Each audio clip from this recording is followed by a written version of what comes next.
रक्षाबंधे। सएव धर्मः सो धर्मः देशकाले प्रतिष्ठितः अरानमानृतं हिंसा धर्मो ह्यावस्थितः स्मृतः। सएव धर्मः सो धर्मः देशकाले प्रतिष्ठितः अरानमानृतं हिंसा धर्मो ह्यावस्थितः स्मृतः अरानमानृतं। शर्फिलस्त पाक धर्मो ह्यावस्थितः स्मृतः।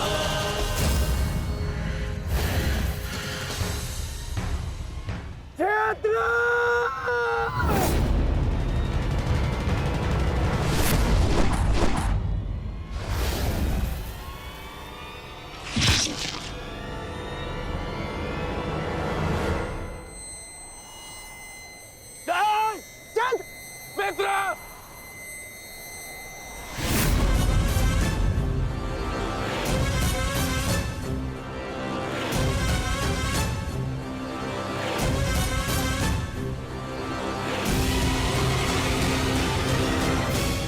अर्जुन,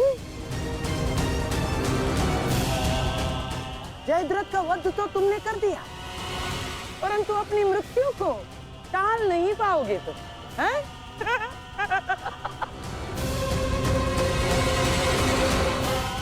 जिस क्षण इस जयद्रथ का सर धरा पर गिरेगा, उसी क्षण तुम्हारे सर के भी 100 टुकड़े हो जाएंगे अर्जुन।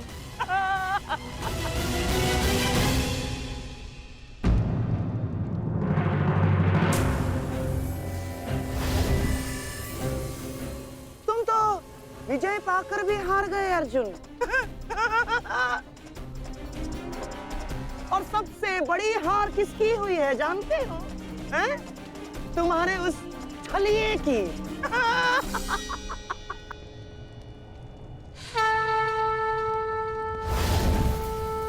आज अंत अर्जुन का नहीं होगा गांधार राज, आज अंत तुम्हारी कुटिलता का होगा।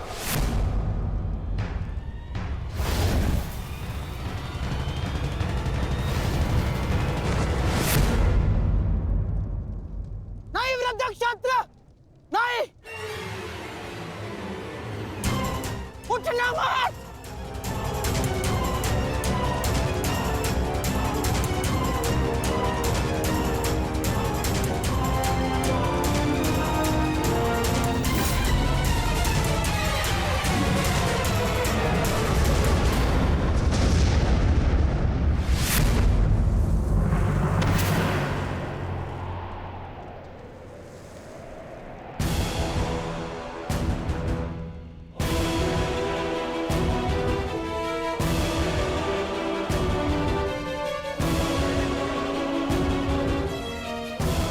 अधर्म की काट के लिए धर्म को कुचक्र की नहीं, कौशल की आवश्यकता पड़ती है गांधार राज।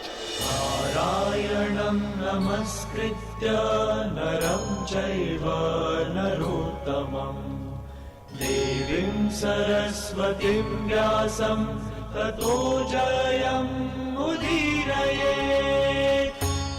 कवच कोई भी होकर किंतु सदा अधर्म की रक्षा नहीं कर सकता। नारायणं एक न एक दिन धर्म का बाण उसे भेद ही देता है।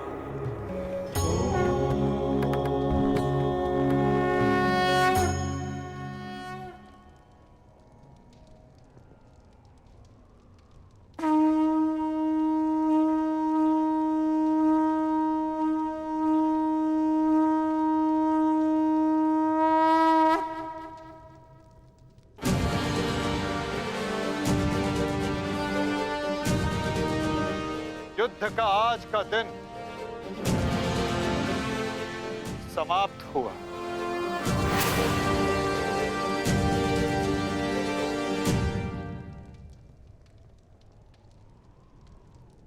तुमने अपना कर्तव्य पूर्ण किया पार्थ।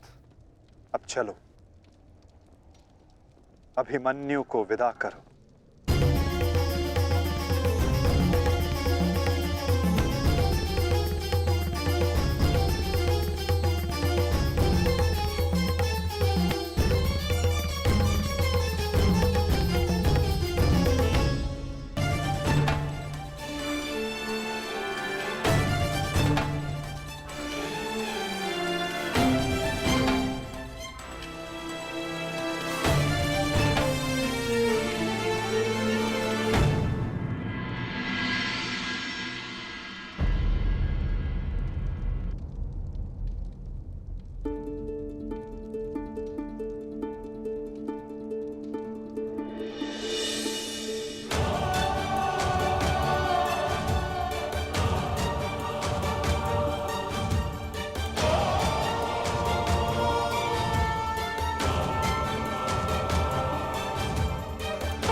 धन्यवाद माँ।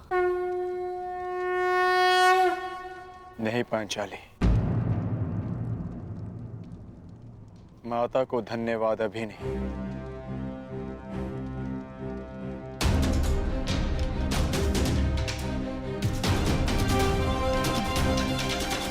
जयद्रथ का वध केवल प्रारंभ है। अभी तो उन सब का वध शेष है जिन्होंने घेर कर छल पूर्वक मेरे पुत्र की हत्या की।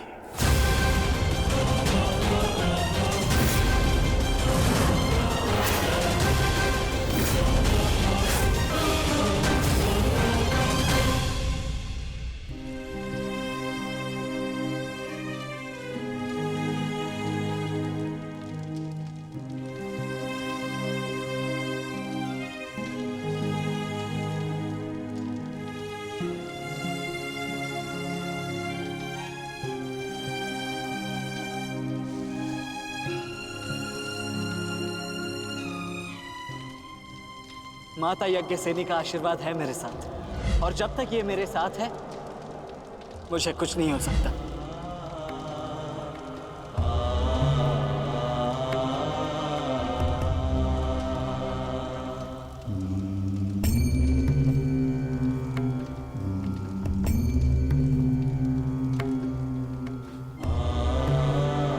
शांतिपूर्वक विदा लो वीर।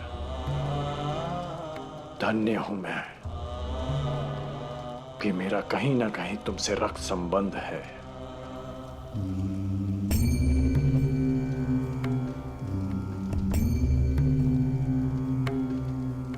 प्रेहि प्रेहि पतिभि पूर्वैर्भि यत्रा न पूर्वे पितरपर्युः भूभराजना स्वधया मदन्तायमं पश्यासि वरुणं च दिवम्। आज आप सब धन्य हो गए।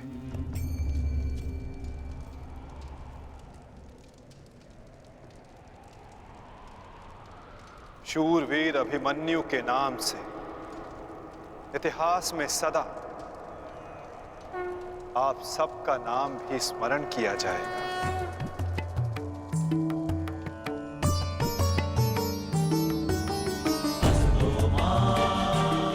और जो जिस मंतव्य के लिए आता है उसे एक न एक दिन संसार से जाना ही होता है,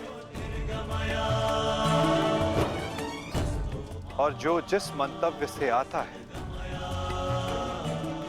वो उसे पूर्ण करके अपने गंतव्य तक पहुंचकर अपनी जीवन यात्रा सफल बनाता है।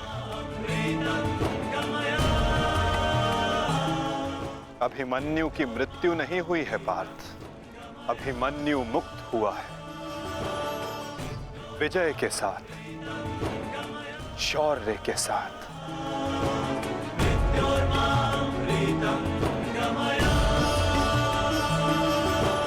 अपने इस क्षण को अपनी दुर्बलता मत बनाना पार्थ।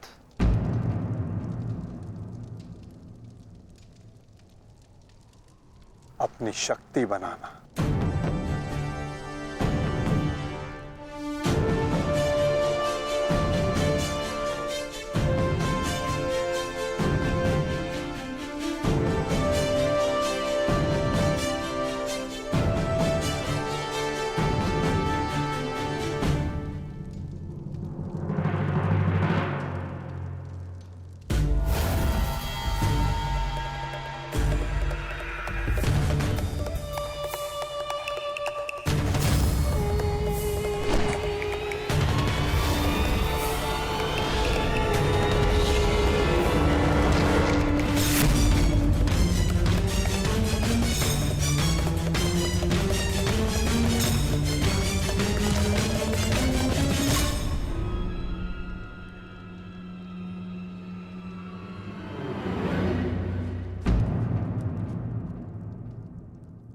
अर्जुन की वजह नहीं, हमारे मुख पर मारा गया थप्पड़ सारी कौरव पांडव सेना के सामने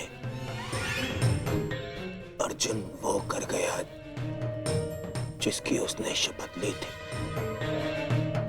और हम खड़े खड़े देखते रह गए, देखते रह गए, देखते रह गए, देखते रह गए। अच्छा है, अच्छा हुआ आपको अपनी दुर्बलता और अर्जुन के तेज का अनुमान हो गया। अब क्या करेंगे युवराज? युद्ध छोड़कर समर्पण का मन तो नहीं है आपका? बस बद्रराज बस। अब यदि एक भी अपशब्द कहा ज्येष्ठ के विषय में तो उचित नहीं होगा। तुमने कौन से तीर चला दिए? उस अर्जुन के समक्ष 2 पल नहीं खड़े रह सके तुम, 2 पल। तुम जैसे भीरुओं की हमारे शिविर में कोई आवश्यकता नहीं है। मेरी तो इच्छा ही नहीं थी कि तुम्हारे पक्ष में सम्मिलित हूं। छल करके ये तुम्हारा जेश मुझे यहाँ लाया था दुशासन। संपूर्ण बल से मैंने युद्ध किया। मैं जा रहा हूं यहाँ से और दोबारा यहाँ पग नहीं रखूंगा। सर्वप्रथम आप अपना संयम धारण कीजिए महाराज शल्य। हार हम सबकी हुई है और अभी आपस में बहस करके हम अपने शत्रु को और भी अधिक बलशाली बना देंगे। स्मरण रखिएगा इस बात का। शत्रु तो प्रबल है ही आचार्य, परंतु यहाँ उपस्थित अधिकतर लोग ये बात समझ ही नहीं पा रहे, क्योंकि ये मूर्खता और अभिमान से भरे पड़े हैं। आज तो अर्जुन और कृष्ण की सम्मिलित शक्ति देखी, आज तो इसका प्रारंभ हुआ है और ये शक्ति कितना विध्वंस करने वाली है इसका अनुमान आप स्वयं लगा सकते हैं। अरे जो युद्ध से पहले ही शत्रुओं से भयभीत हो जाए वो विजय कैसे दिला सकता है? शांत हो जाओ दुशासन। हमारा वास्तविक शत्रु तो वो छलिया कृष्ण है जो मेरी हर चाल को पलट देता है, हर चाल को। माना कि आज हमने बहुत कुछ खो दिया है, परंतु उस पर रोने से अधिक श्रेयस्कर तो उसका प्रतिशोध लेना है। प्रतिशोध अभी से आपका क्या तात्पर्य है गांधार राज? सूर्यास्त हो चुका है। कदाचित आप भूल रहे हैं, नियम एक ये भी था कि सूर्यास्त के पश्चात भी मशालों के प्रकाश में युद्ध किया जा सकता है। स्मरण है ना आपको? परंतु नियम क्या थे क्या नहीं, अब उसका कोई महत्व नहीं है आचार्य। 11 अपने 11 भाई खोए हैं मैंने, अब मुझे केवल प्रतिशोध चाहिए। वासुदेव कृष्ण ने छल न किया होता तो आज जयद्रथ नहीं, उस अर्जुन की चिता चल रही होती। कुछ चिताएं उनकी भी जलनी आवश्यक है।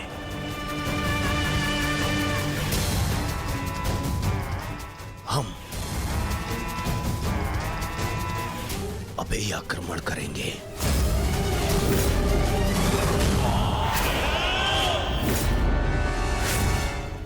मैं कर्ण को संदेश भिजवाता हूं।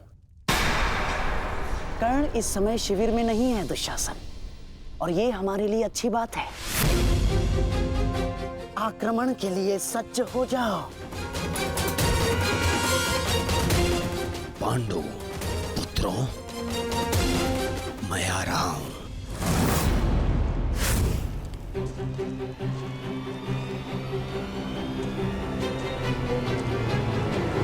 रुक जाओ, ये समय खेल खेलने का नहीं है Vrishali.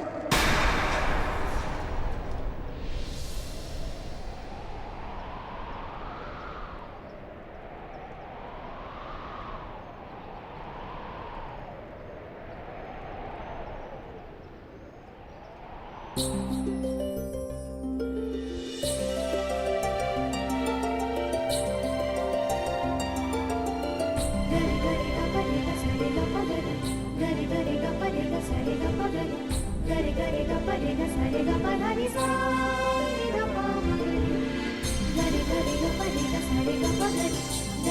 ga pare ga sare ga pa gare gare ga pare ga sare ga pa gare तुम जानते थे कि ये मैं हूँ? हम बचपन से मित्र हैं वृषाली। ना ही मैं तुम्हारी हस्तलिपि भूल सकता हूँ और ना ही तुम्हारे बाणों का वेधन।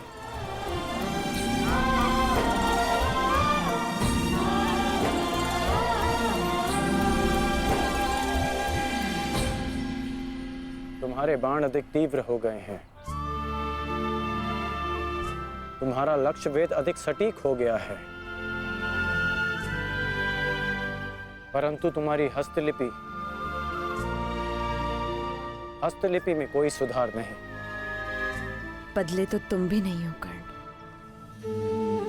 मुस्कुराना तुमने अब भी नहीं सीखा।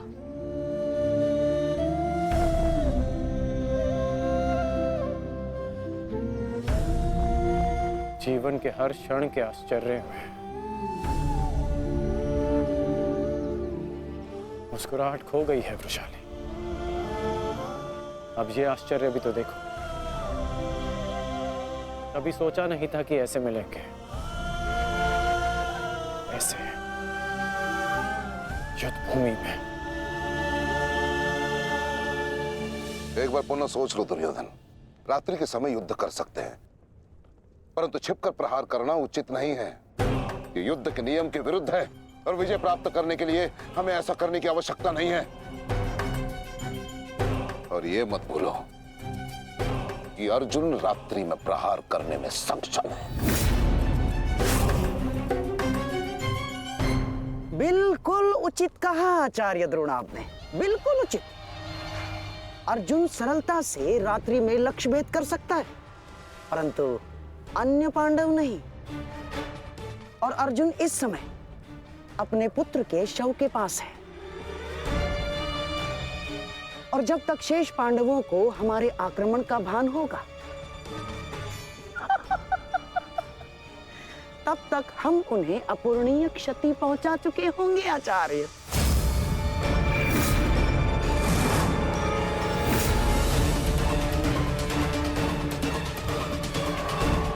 आक्रमण के लिए सज्ज हो जाओ और स्मरण रहे मेरे आदेश के पालन से पूर्व लौटना नहीं है। लौटना नहीं है, समझ गए?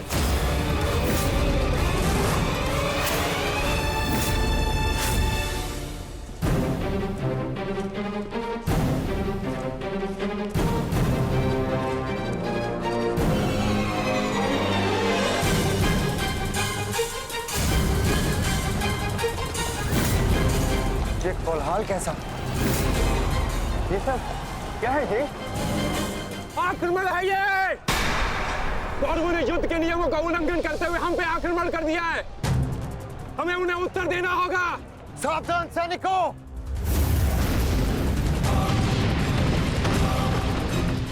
उत्तरा, सहायता, द्रौपदी, मातश्री, अर्जुन, तुम वहीं रुको।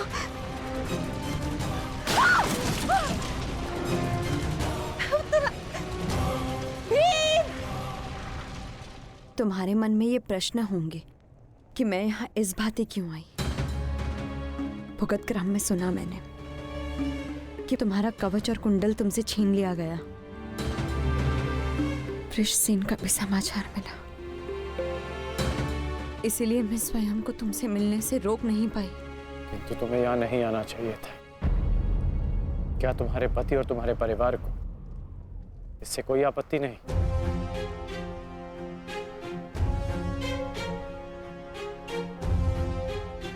विवाह नहीं किया मैंने।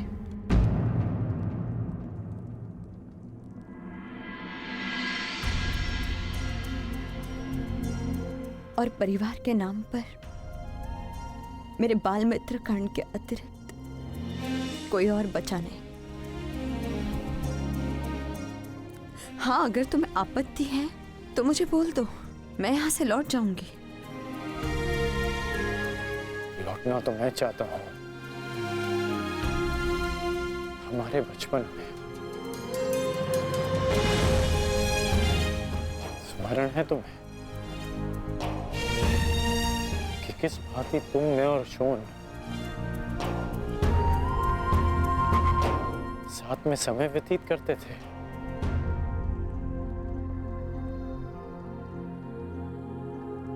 और आज देखो, हम यहां खड़े हैं। समझना कठिन है कि क्या उचित है और क्या अनुचित।